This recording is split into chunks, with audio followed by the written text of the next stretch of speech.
Otep à tous, bien-aimés frères et sœurs, il y a eu élection au Sénégal. Très bien, nous sommes tous contents que les Sénégalais puissent élire leur président. Mais pour que cette élection puisse avoir lieu, il y a eu combien de morts? Près d'une soixantaine, sinon plus. En tout cas, juste depuis 2021.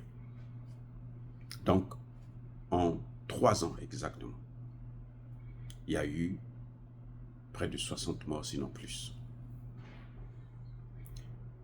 Il y a eu coup d'État. 2 coups d'État au Mali. 1 coup d'État au Burkina Faso. 1 coup d'État au Niger. Donc 4 coups d'État dans 3 pays. Bilan des victimes, 0. Alors, entre la démocratie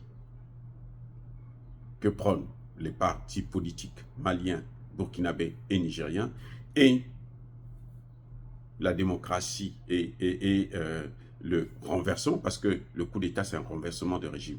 Quel est le choix à faire? Les gars, moi, je ne sais pas. Je vous demande, vous allez faire quel choix?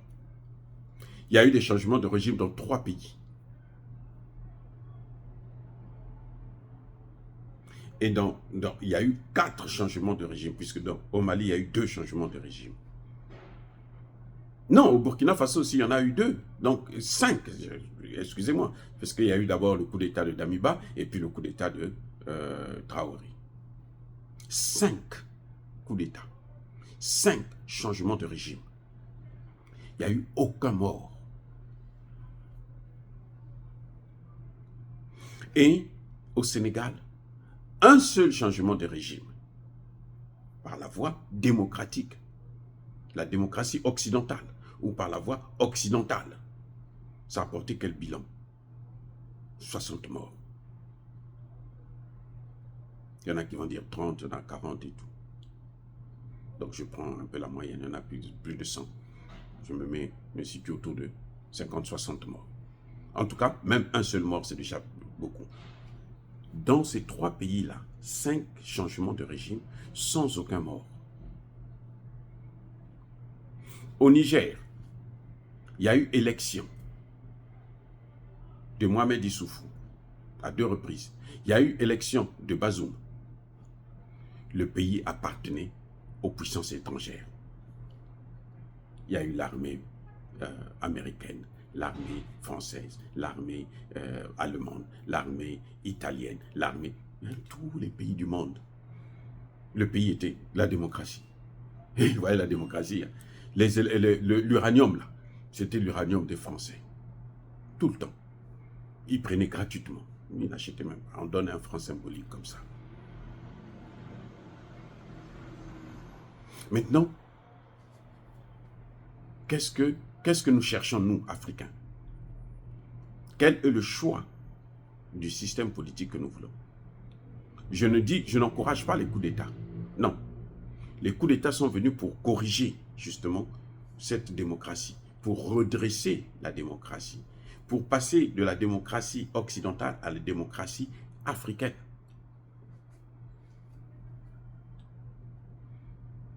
Eh oui. Parce que jusque-là, dans la plupart des pays, nous avons une démocratie occidentale. C'est-à-dire que les Occidentaux se disent, il faut qu'il y ait élection. Et quand il y a élection, ce sont eux qui viennent contrôler les élections. Ce sont eux qui proclament le vainqueur, comme on l'a vu en Côte d'Ivoire. Alassane Ouattara a été proclamé vainqueur de l'élection face à Laurent Gbagbo par la France et les États-Unis. Et l'ONU même, carrément. Vous voyez? Et c'est ça que l'AES est en train d'arrêter. Ils ont freiné, ils ont dit stop avec ça. Ça suffit. La récréation est terminée. Et on voit leur méthode, c'est une autre méthode, c'est une méthode au moins qui nous rassure. Ça nous donne, 1, on ne nous tue pas. 2, nous avons notre souveraineté qui est préservée. 3, les terroristes sont combattus sévèrement. 4, l'économie est en train d'être bien contrôlée. 5, on est prêt à sortir, avoir une monnaie à nous qui ne sera plus adossée sur des devises étrangères, mais sur l'or, garantie par l'or. Vous voyez, tous ces éléments-là qu'on ne peut pas débattre dans les pays, les fameux pays démocratiques, y compris au Sénégal. Y compris au Sénégal. Pourquoi Ousmane Sonko s'est retrouvé dans des démêlés avec la justice? C'est parce qu'il a parlé, parce qu'il voulait qu'on contrôle justement les ressources. Qu'on regarde qu'est-ce qui se passe, qu'on fasse des audits. Et voilà ce que ça donnait. Leur démocratie, la démocratie occidentale. Ou plutôt l'occidentalisation de nos pays. Ce que ça donne, c'est la misère, c'est la souffrance, c'est les violations des droits de l'homme, c'est la perte du pays, du pouvoir. Regardez la Côte d'Ivoire aujourd'hui, ça appartient aux Marocains, aux Libanais, aux Français, ainsi de suite. Les Ivoiriens sont chassés. On les jette dans la rue comme ça, là, comme s'ils n'avaient jamais eu un pays. C'est leur pays, hein. Ils sont étrangers dans leur propre pays. Il y a des endroits où c'est l'armée française qui demande des pièces d'identité aux Ivoiriens. C'est ça la démocratie, justement, occidentale. Il y a une base militaire, les bases militaires étrangères, françaises, américaines et autres, qui sont là, qui font le gros dos.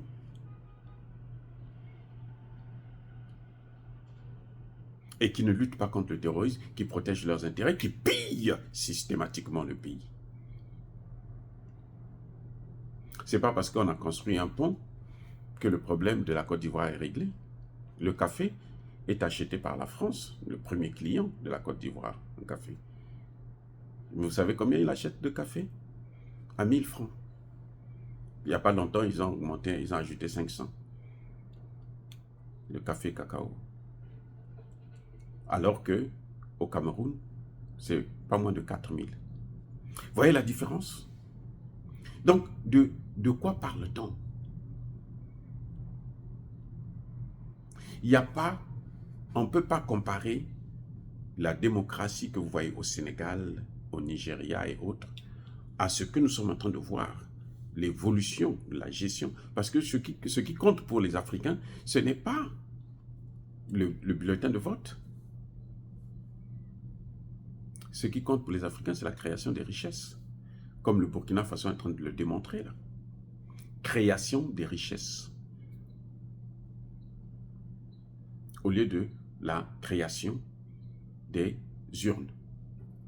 Création des bulletins de vote. Non. C'est pas ça. Nous voulons la création de richesses. Nous voulons le contrôle de nos ressources. Que ce soit nous qui choisissons nos partenaires. La souveraineté. Ce n'est pas que ce soit,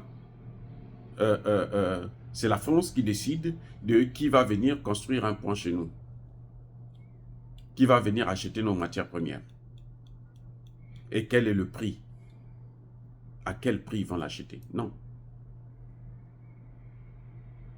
C'est pour ça que vous voyez